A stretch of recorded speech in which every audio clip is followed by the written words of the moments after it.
Hey, it is Tay, and we are going to get into some tea today. So, Shameik Moore is under fire right now for the comments he made on Twitter, as well as going to his Instagram live to double down on those ignorant comments. And I mean, just completely inconsiderably defame Rosa Parks and her involvement with the civil rights movement, along with how he felt about the Black Lives Matter movement and protest rebellions that are going on right now in the country.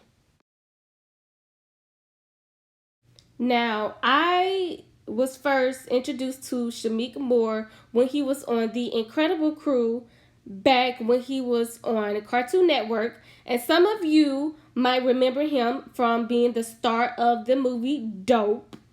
And most recently, he has been the voice of Miles Morales for Into the Spider-Verse and was planning on being the voice of Miles Morales for Into the Spider-Verse 2 up until, honey, y'all counseled him. He starts off by saying, "No one asked for my opinion, but it's 2020, not 1945. Meaning I'm more focused on black futures than black history. I personally refuse to feel like a victim. I refuse to have a slave mentality. I do not fear for my life because I know how to handle myself in tough situations."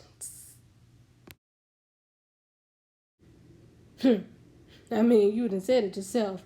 Ain't nobody asked for your opinion. Stated that we have to work on our community before blaming everything on racists and police. One, there is still black on black violence that needs to be addressed. And two, if we know that the wrong white person could change our whole life within a false accusation, why do we give them the energy that they want? Who child the tap dancing?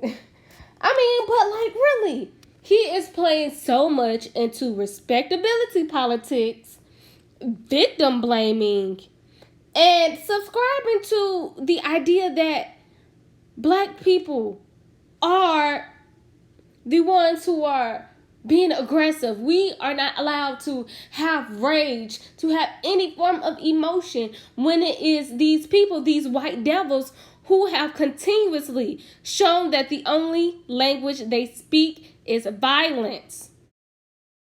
And the black on black crime, it's a myth. It doesn't exist. Every race commits crimes in which they are in proximity to. The parks sitting at the front of the bus, right? What we don't know as a black community is that there were his family, Dr. Claude Anderson, had black owned taxi cabs and black buses that could have been used during that time. Now this is something that a lot of people might not want to hear. I should probably have this conversation with an OG, but the Rosa Parks statement is just ignorant and unseasoned, okay? And that's because he is really speaking from a 2020 perspective. And hindsight is 2020. Of course, when you're in a situation, it's not as clear. But when you have the ability to look at all sides of a situation from afar, you can come up with all types of solutions. The reason why she did not take a cab is because it would have diluted the impact. It was a stance for justice and change. It wouldn't have made a difference if she would have just hopped off of the bus and been like, all right, well, I'm going to fuck with y'all later. And let's get it straight. Miss Rosa Parks, she been a woman of justice and change. She was the secretary of the NAACP. She worked to get justice for women who were affected by sexual assault and push for changes in housing, education, and criminal justice laws. Okay. So in conclusion, Shameik, honey, you don't have the range. And really, you are speaking from a place of privilege and patriarchy. And I'm so sorry that they had to cancel you like this.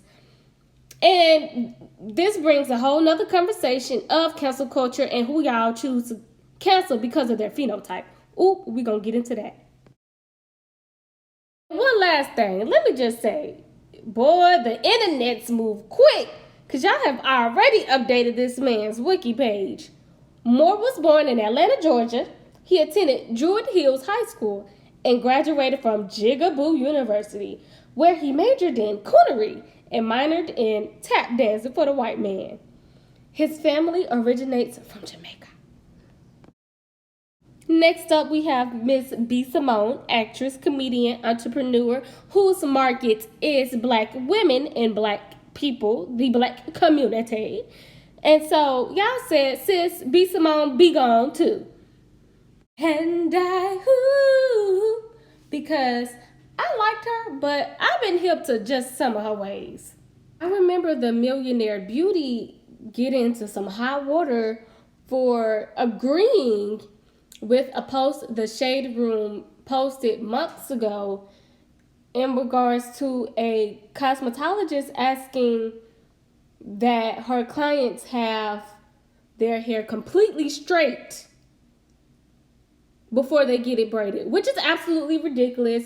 And so the post asks, do you agree that clients who have thicker or more hair should pay more? And she said yes. And the way she responded was absolutely ridiculous and inconsiderate to her audience.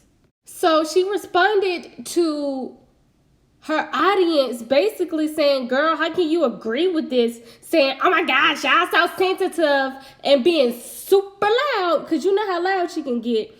And saying that you sensitive and insecure, and that's not even what I meant. And it's like, you don't talk to the women who are like supporting your business and helping you reach that millionaire mark any type of way. That's one. Two, you know what is against us. And instead of you uplifting us, you talk to us as if we are angry black women. And we see this all the time.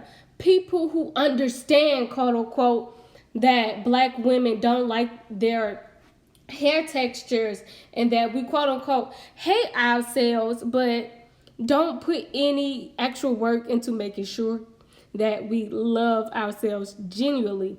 So she has subscribed to the angry black woman trope before now. This is what she had to say. I'm not living to please man. I'm here to please God. At the end of the day, I am a Christian. I'm God-fearing. I have to answer to him. I'm going to ask myself, what would Jesus do? Not what would an angry black woman do. I am angry, but I am also trying to be godly. The what would Jesus do and throwing Christianity in there to defend why she disagrees with the rebellions is complete BS. And it makes me think of how people pick and choose what to follow and live by when it comes to the Bible and religion. Now, this is what some of y'all had to say. LOL, B.Simone could talk about sucking Peter Walker and selling kitty cat on live TV, or how she wanted to hit the baby whilst knowing he had a woman, but fighting for basic human rights for black people is where her Christianity crosses the line? B.Simone was out here yelling every video and risking it all for the baby. Just to what would Jesus do? Over black bodies dropping at the hands of the police? Girl.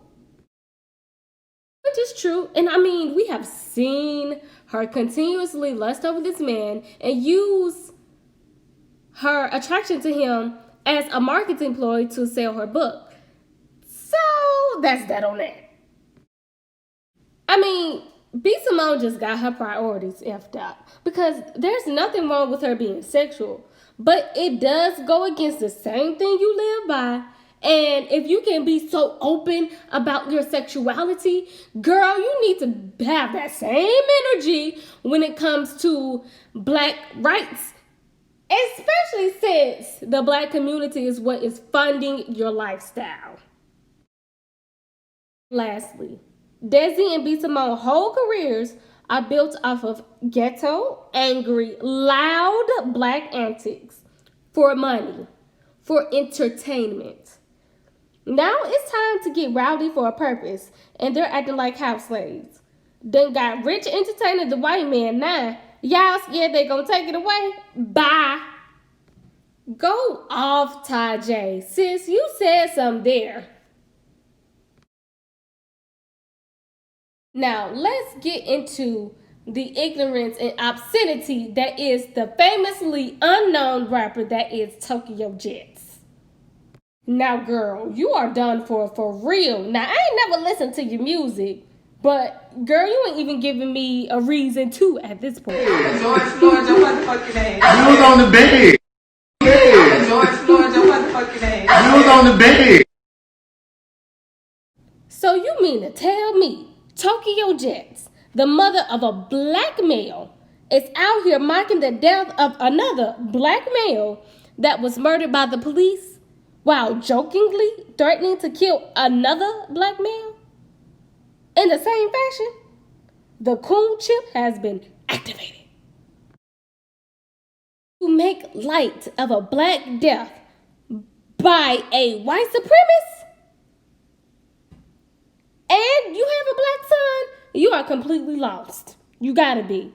And the comment is absolutely disgusting and disrespectful, of course, but like to the family who is dealing with this grief, to the people we knew that loved him, to the people protesting, risking their lives to fight. It shows you really don't care about this issue and you think it doesn't affect you. And it proves my point of desensitization when continuously oversharing these videos and images of police brutality and our people being brutalized and killed. Because now people are desensitized by it and think it's some type of sick joke. Y'all every week with this one. Oh, Tokyo just deleted her Twitter. Come outside, sis. We just want to talk. Ain't nobody gonna jump you.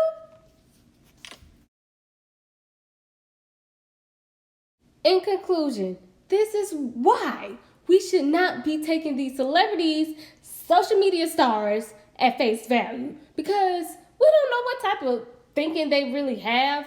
Like, just who they show us, the roles that they play, we should not just take that as that is all who they are. We've seen how they play into respectability politics. We've seen how they tap dance for money. So let's just really take it upon ourselves to follow our own moral code and values. And lastly, this cancel culture and groupthink. Now, I believe strongly you should individually stop supporting someone if they do not support you, if they came out about ignorant things, such as like black women or etc. But this groupthink is dangerous. And a lot of y'all don't even really counsel these people. You just want to participate in bullying, which I'm going to do a whole nother video separately about cancel culture. As always, thank you so much for watching. Make sure you subscribe to my channel, like this video, and I will be back with more Black Girl commentary.